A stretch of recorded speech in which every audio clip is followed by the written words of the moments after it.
Y lo que yo he preparado hoy día es prácticamente, avanzando en el trabajo, las conclusiones a las que he ido arribando con el tiempo, cuáles son las consecuencias de este modelo, y por eso les decía, no me vayan a leer como si estuviese en contra de sistemas de evaluación, formalización, productividad científica, porque la academia es esencialmente pensar, y yo no estoy muy seguro que hoy día se esté pensando. Lo segundo, de que me voy a referir solamente a la situación de las ciencias sociales, entendidas como una gran presión hermenéutica. Las ciencias sociales, independiente de todos los procesos de cientificación, no tienen el efecto acumulativo que también nos enseñó Kuhn para las ciencias duras y formalizadas. Es decir, nosotros siempre lo vamos a discutir todo y siempre de nuevo. Eso también como un alcance para que cuando yo exponga no piensen que me estoy refiriendo a todo el sistema universitario, a todas las disciplinas, solamente a ciencias sociales ya. Y quisiera avanzar primero con algunos preámbulos. Tengo algunas citas que me interesa presentárselas y después ir directamente a las conclusiones que yo he logrado sacar de mi trabajo y conversarlas, discutirlas con ustedes. La primera es recordar a Freud, una cita del año 25, cuando dice: una universidad es un lugar en el que se enseña la ciencia por encima de todas las diferencias religiosas y nacionales, donde se realizan investigaciones, donde se intenta mostrar a los hombres hasta qué límite comprenden el mundo que los rodea y hasta qué punto pueden someterlos a su acción. Es una cita muy generosa y con una gran expectativa. Creo que esta cita corresponde cuando le tocó escribir una carta de saludo cuando se funda una universidad en Israel. Todavía creo que no existía el Estado, pero estaba en esa zona. Eso como un preámbulo. Y lo segundo que les quiero decir, recordar un poco, entonces lo agradezco mucho a mi colega Francisco Mujica, con el cual ustedes pueden ver que hemos publicado ya algunas cosas, es recordar lo que significa la palabra saber. Fíjense ustedes que viene de sabor, entendido como la capacidad de distinguir sabores para evitar envenenamientos en la cocina tribal. Fíjense, la conexión entre saber, sabor. Esto está en Lévi-Strauss, ustedes lo habrán reconocido, lo crudo y lo cocido. Esto permite apreciar, un comentario más, el estatuto del saber en sus orígenes, a saber, indisociablemente unido a la estructura de la sensación, particularmente de la impresión frente a lo nuevo. No por casualidad define Aristóteles la sensación como la capacidad de establecer distinciones, al punto que en la Metafísica, libro primero, señala que el fundamento último de todo conocimiento reside en la experiencia, entendida como impresión vital. La referencia es de Pierre Hadot. Esta estrategia de fundamentación epistemológica del saber supone una cierta antropología filosófica que vuelve operativo el sentido de la acumulación de impresiones. El hombre es como una tabla de arcilla o como un trozo de cera. A cada impresión le corresponde un sello y en la acumulación y ordenación de esos sellos se constituye la sabiduría. La referencia dice en relación con Ortega y Gasset, las dos grandes metáforas, y con Paul Ricoeur, la historia, la memoria y el olvido. Dejo esa cita con un pequeño recordatorio de saber-sabor. Y por último, quiero recordar una frase que yo escribí, o sea, la reescribí como en el año 78-79, del poeta alemán Bertolt Brecht, que hace poco un estudiante la recordó que le había dicho en clase y buscaba, habló con el profesor Leal, ¿de dónde salió esa frase? Son en realidad dos frases que quiero recordar. La primera, la de Brecht, que dice, mire, cuando la sociedad produce un excedente conocimiento, lo más probable es que no sea utilizado. Pero lo más probable es que no lo produzca.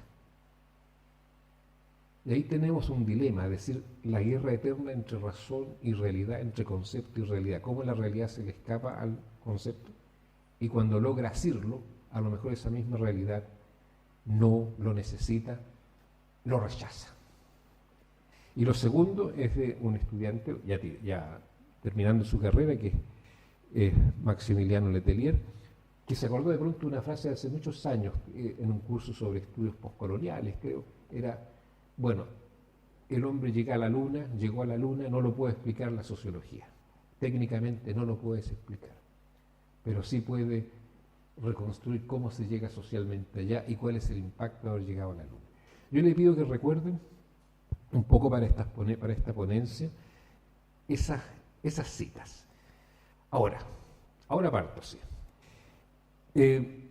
Para mí lo que hoy día tenemos como evidente en la realidad universitaria es la disminuida capacidad reflexiva de la universidad. En tanto ella se ve direccionada a colgarse de los esquemas y distinciones generados particularmente por la política, desde la economía, y una semántica social dominante en torno a la supuesta existencia de criterios seguros de eficiencia. Lo que sí ha resultado eficiente es el haber llegado a instalar una idea tan banal, en el sentido que la universidad piensa demasiado y no actúa, cuando el problema es precisamente que su crisis en gran parte se debe al despliegue de increíbles capacidades para evitar pensar lo suficiente. La universidad actual se caracteriza por un ahorro de pensamiento, no por su exceso. Lo que voy a expresar a continuación, que son los resultados de lo que yo he estado trabajando, debiese llevar como título cómo convencer, cómo mostrarle al esclavo que lo es cuando parece disfrutar de su condición. Este esclavo se parece mucho al buey que lo conducen al matadero, y ya casi a la entrada del matadero le preguntan cómo se siente, y responde con su clásica calma y mirada bovina: hasta aquí vamos bien.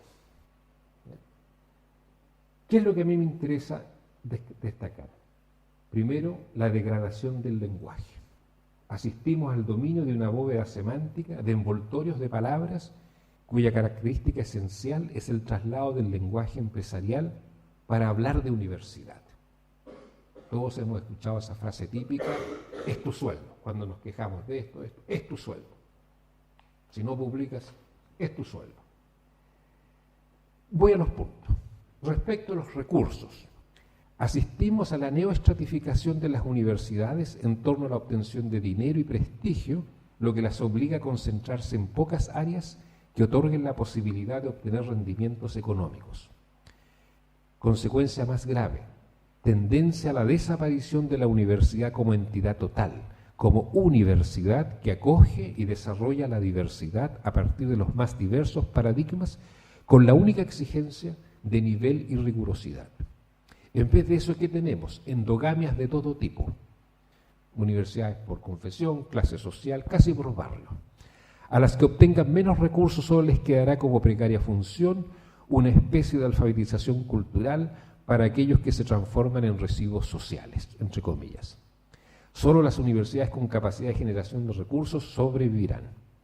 Entonces, dinero, prestigio y una forzada especialización en pocas disciplinas será la tónica.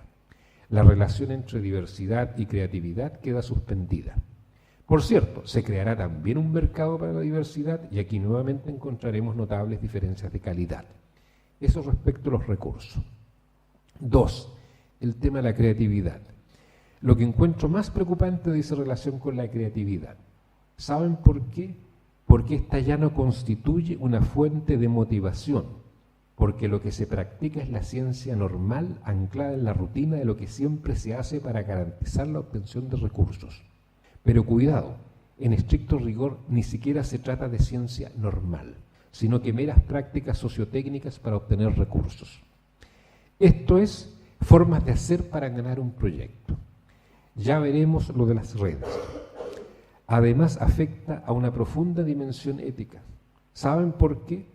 Se invoca la relevancia de la, por ejemplo, preocupación por los inmigrantes, mujeres, trabajadores, medio ambiente, etcétera, etcétera, etcétera.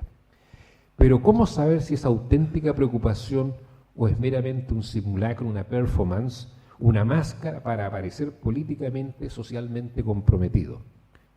No solo porque a lo mejor sí se trata solo de obtención de recursos. Ergo, sonrían cuando les hablen de relevancia del objeto, del hacer comprometido, etcétera, etcétera.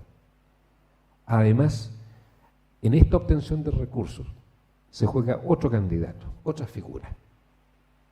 Para liquidar innovaciones, el candidato no consideró el estado del arte. mecanismo para producir impotentes intelectualmente. Si ustedes leen las cantidades de cuando se rechaza, no está a la altura de lo ya alcanzado. Por eso les dije, cuidado, en el ámbito nuestro el tema hermenéutico de preguntárselo todo de nuevo es realmente fundamental. Sin creatividad no se puede hablar de pensar y de hacer ciencia. Satisfacer un indicador no significa nada, solo significa que se cumplió. Además, ¿quién los creó? ¿La comunidad científico-académica? ¿Podría alguien seriamente afirmar eso? Estamos hablando de ciencias sociales, les pido que no se olviden nunca de eso. Les pido que aquí recuerden a Bourdieu y su teoría de los hábitos. Lo hacen, pero no lo saben.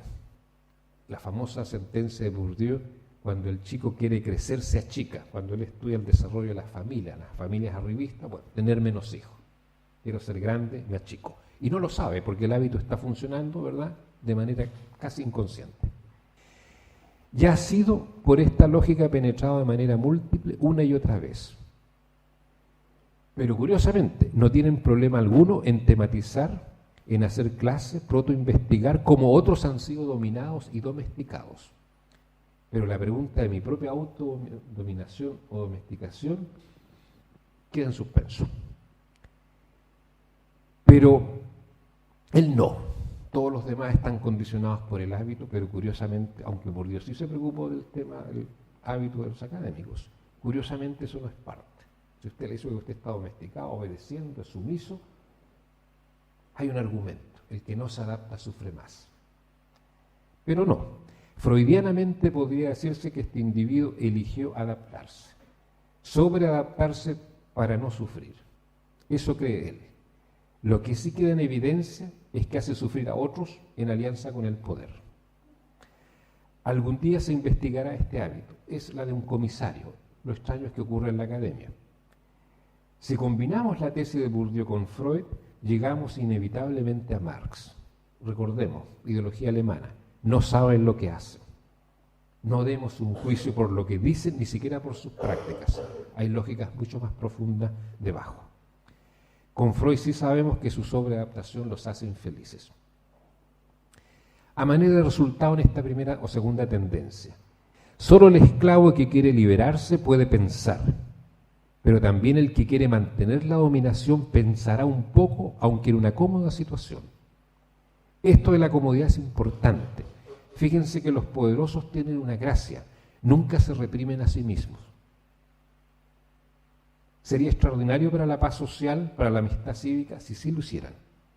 Pero el sobreadaptado no, ni siquiera tiene conciencia de su esclavitud. Punto 3. Sobre el carácter de la investigación me atrevo a sugerir lo siguiente. Ella se caracteriza por una gran sofisticación metodológica, pero no responde a interrogantes desafiantes. Más tarde daré ejemplos cuando conversemos. Pregunta: ¿pero cómo podría intervenirse críticamente una academia que es precisamente la que reproduce el modelo, donde todos sus miembros están orientados a la satisfacción de indicadores que provienen de los regulativos económicos vía política? Debe quedar claro que eso requiere no solo de un esfuerzo mancomunado colectivo, sino que además de una gran paciencia teórica. Pero ¿cómo podría hacerlo gente que vocifera contra el modelo, pero las instancias en las que actúa hace uso de los indicadores para mancomunadamente decir que deben ser satisfechos? Eso es lo que siempre le digo a las autoridades de turno en las más diferentes instancias. Sí, está bien, pero no nos pidan que aplaudamos esto. Todavía más, por favor, no lo usemos si cumplimos con sus exigencias para denigrar o maltratar al que no cumple. El tópico al final es el de la denuncia. No hay denunciante bueno, nunca lo ha habido. Para finalizar este punto, una inquietud. ¿Por qué se sostiene tanto la necesidad de la sociología profesional y de los estándares metodológicos? Aquí quiero recordar que yo siempre he sido partidario de una profesionalización de la sociología, metodología exigente, pero aquí estamos viéndolo en un llamado mayor. Otro alcance, sobre la definición autoritaria de lo inútil. Ustedes se han dado cuenta que estamos casi siempre enfrente. Esto sirve, eso no sirve, eso es inútil. ¿Por qué se cierran las puertas a lo inútil, a lo que no parece tener un provecho evidente? que equivale a decir de lo que no convence, que en el fondo no convence a quienes tienen la dominación de la situación. Cualquier persona que se haya preocupado de la historia de la ciencia sabe que la inutilidad de ayer es la utilidad del futuro. Cualquiera. Vamos a otro punto. El palabrerío, la habladuría sobre los estándares. Sabemos que son los estándares fijados por la práctica metodológica los determinantes. Le hace búsqueda de recursos vía concurso de proyectos. Aquí veo el factor decisivo para profundizar todavía más la tradicional escisión entre reflexión teórica y quehacer metodológico. Tengo la impresión que aquí se produce el mayor cercenamiento de la capacidad de pensar, de reducir en buena parte lo que son las dudas y sospechas. Total, todo debe ser al final de cuentas formalizado, homogeneizado, estandarizado. Así los evaluadores no tendrán dolores de cabeza. Si las bases de datos empíricos y las prácticas metodológicas son el fundamento para el desarrollo de proyectos de investigación, le hace obtención de recursos, y con ello se produce una concentración estratégica a lo que resultaría viable de publicar, se está atentando contra un principio clave para la creatividad como es la diversidad. Sobre las publicaciones más tarde. Yo sé que sobre esto vamos a conversar bastante, porque todos ustedes tienen experiencia como esto, cómo se procede en este campo. El resultado es un incremento de información, de conocimiento redundante, pero no el progreso del conocimiento hacia los umbrales de lo que se podría conocer. Yo creo que en ciencias sociales, si lo comparamos con los años 60, 70, hasta 80 incluso, en dictadura, nunca se había publicado tanto y nunca se había dicho tan poco. Esto significa empobrecimiento del conocimiento sociológico, no obstante su creciente desarrollo cuantitativo. Recuérdese, todo el trabajo orientado al famoso informe de investigación y las evaluaciones, léanse evaluadores. Un impacto grave de esta práctica es notoria disminución del público. Los destinatarios del análisis sociológico devienen cada vez menos. Ustedes pueden interrogar muchas figuras de las ciencias sociales que dicen, mira, de todo esto lo leen 6, 7 personas. ¿Qué se genera además? Una política de exclusión de otras formas de publicar. Esas otras formas son difamadas como ensayo. La perversión y estupidez ha alcanzado tal magnitud que incluso se pide sustento de evidencia empírica para un ensayo, para un razonamiento.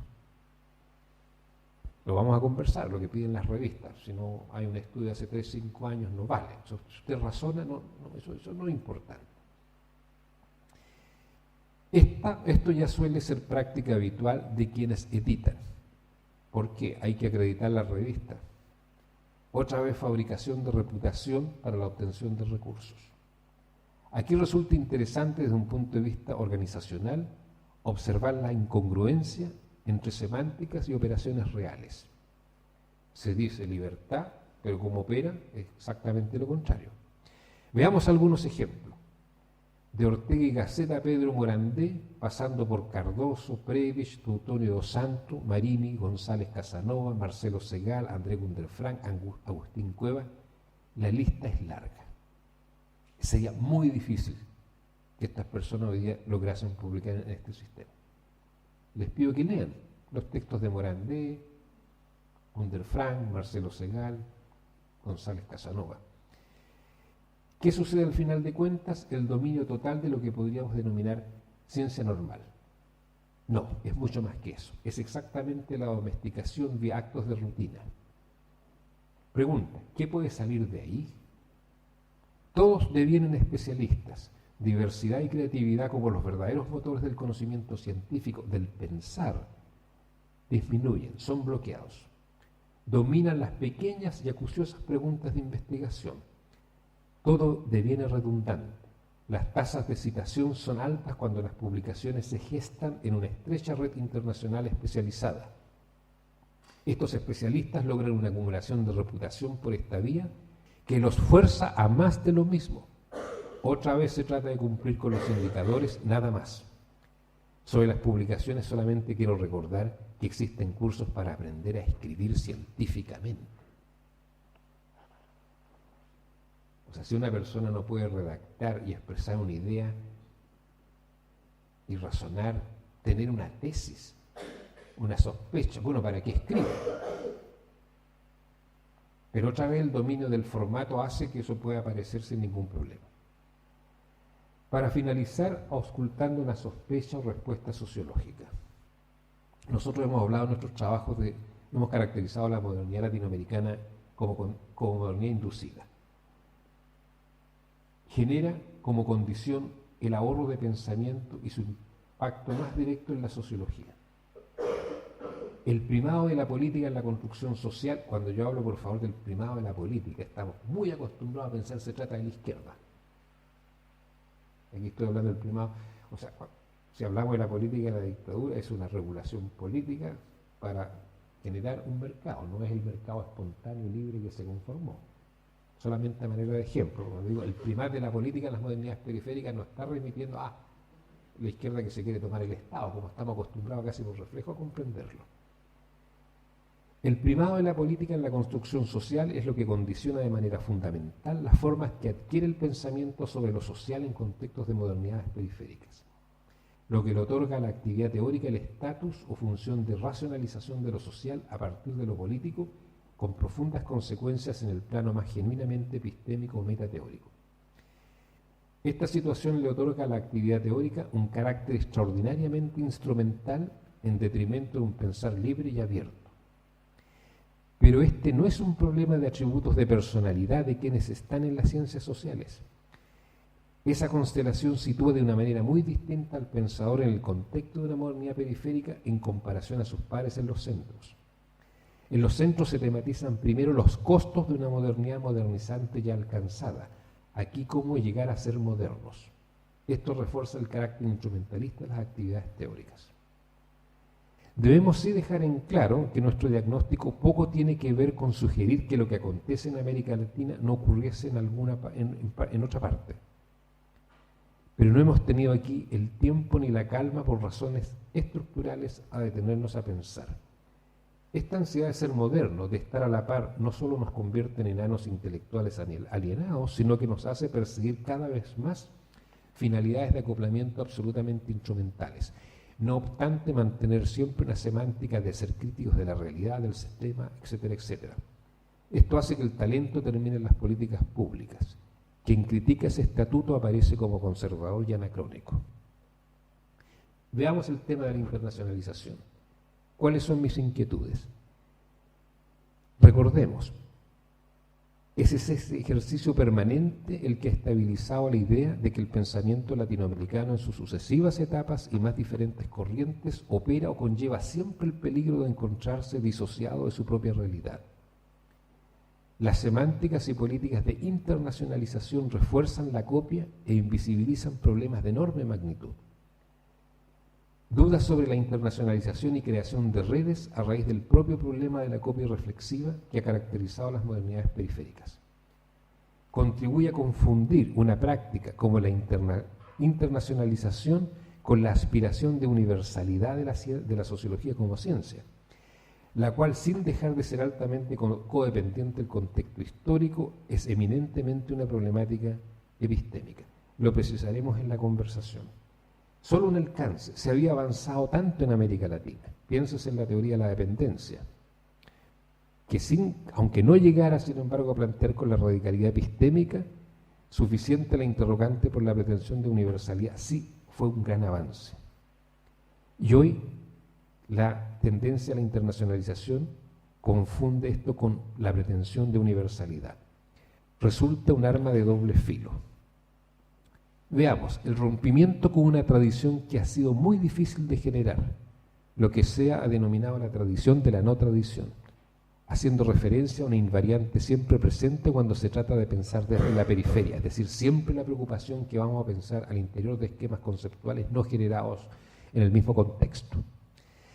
El efecto de la internacionalización es una presión por desentenderse de las tradiciones que con enorme dificultad se han ido gestando en base, y siempre fue así, a los grandes desafíos que la evolución social nos ha deparado.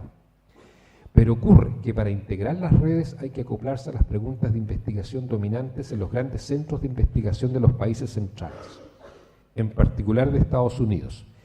No negamos, queremos ser súper claros en esto, que la articulación en redes internacionales tiene sus méritos, pero esa internacionalización nada tiene que ver con el desafío de pensar universalmente.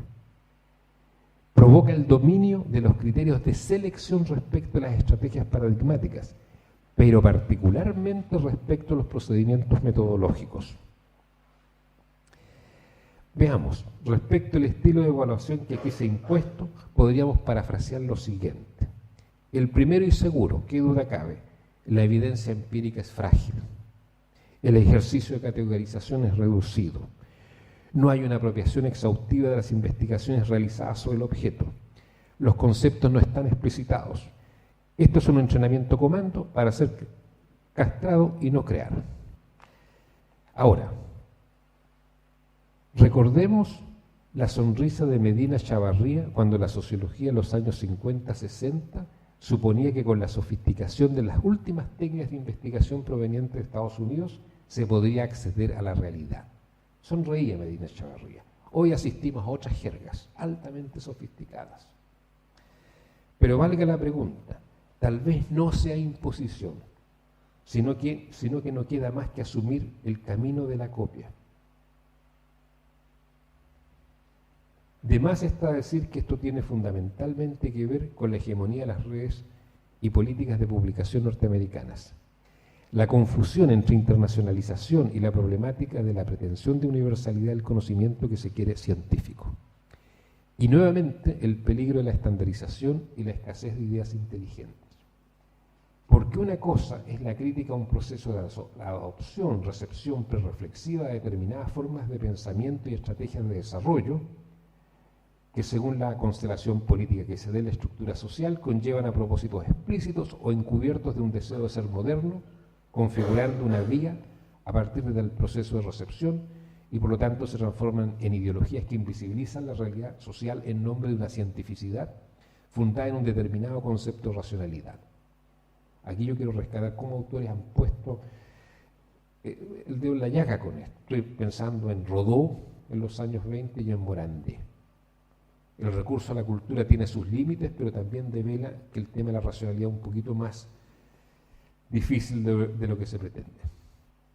El lugar que ocupan en la estructura social como productores de conocimiento hacen que entren a jugar otros factores como la reputación por recepción.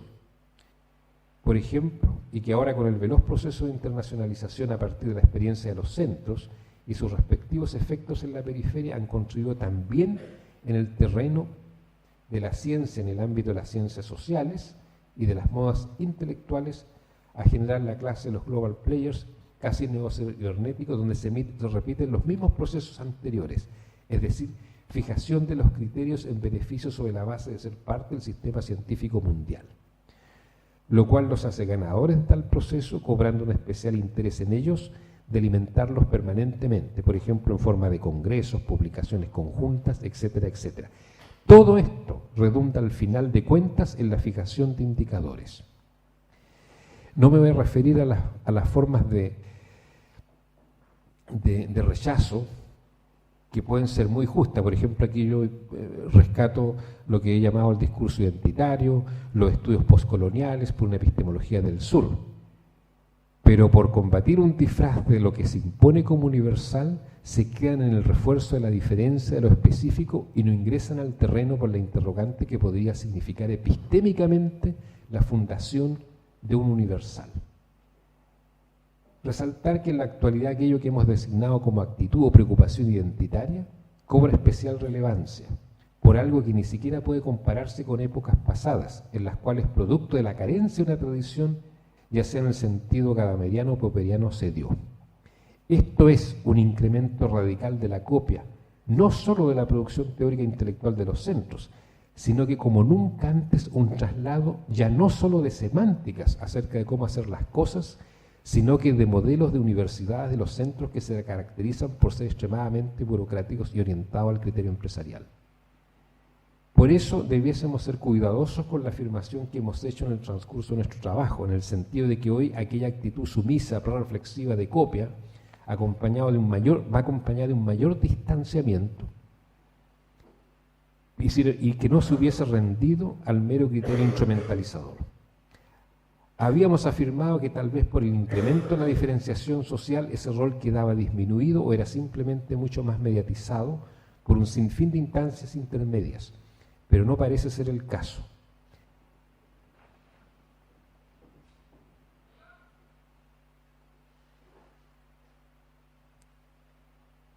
Bueno, a manera de conclusión, lo que aquí tiene que dilucidarse es si realmente se trata de pensamiento. Podemos sostener, por otro lado, que esta radical tendencia a importar discusiones y modelos del quehacer intelectual universitario tiene que ver con la habilidad semántica de sugerir que la pretensión de universalidad del pensamiento pasa por la internacionalización de actividades. Más aún, o peor, se usan como sinónimos. Ver toda la política de intercambios, congresos, proyectos conjuntos, publicaciones, como si eso, aparte de ser un mero mecanismo de adaptación organizacional para el cumplimiento de indicadores, dijese algo sobre la calidad. Se produce un simulacro de estar en lo máximo a través de tales actividades que son un verdadero sustituto a la actividad del pensar genuino. Ese activismo invisibiliza el problema de verdad, que no es otro que el de no pensar, sino en agotarse en actividades de cumplimiento, de autosatisfacción. Por ejemplo, la brutal copia de modelos de gestión, evaluación. Esto acontece a una gran velocidad y, como es propio, con una gran presión de tiempo. Esta imposibilidad de sustracción es hoy no solo notoria en campos clásicos o tradicionales, como la economía, política, ciencia y técnica, sino que presiona el pensamiento mismo. Pero aquí cabe hacer la salvedad. ¿No sería nota distintiva de que precisamente esta es la situación que hay que pensar, que hay que resistir pensando? ¿No fue esa la labor más genuina y auténtica que hizo lo mejor del pensamiento latinoamericano? Pero no en el sentido de un simple rechazo, sino que primero y ante todo no dejarse enredar, capturar por esas dinámicas, sino que transformarlas en el objeto mismo de la reflexión que se pretenda tal.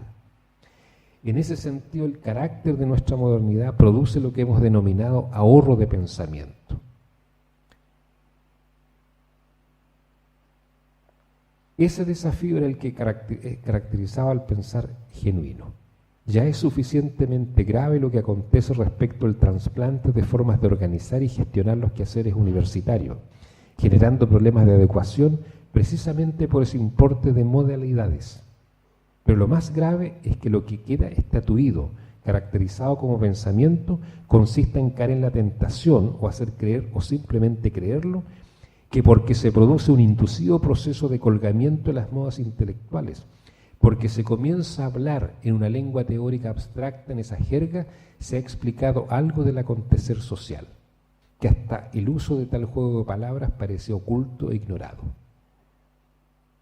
Lo que ha ocurrido en estricto rigor es que el nombramiento hace surgir tales realidades y luego se discurre al interior de tales esquemas y se piensa que se está conociendo algo. Se conoce solo lo que ha sido propuesto como novedad. Entonces, ni el recurso a la particularidad de un fenómeno demuestra autenticidad, aunque con ese recurso aparezca criticándose una lectura anterior que se ha hecho de la realidad latinoamericana inspirada en la teoría de los centros, que nos habrían permitido ver aquello que se designa. Un ejemplo de ello ha sido el recurso a lo particular como algo muy propio de las corrientes posmodernas originadas en los centros. También ocurre lo mismo cuando se hacen nombres de versiones teóricos adherentes a ver la universalidad de los procesos sociales en todas partes. Lo dejo hasta aquí.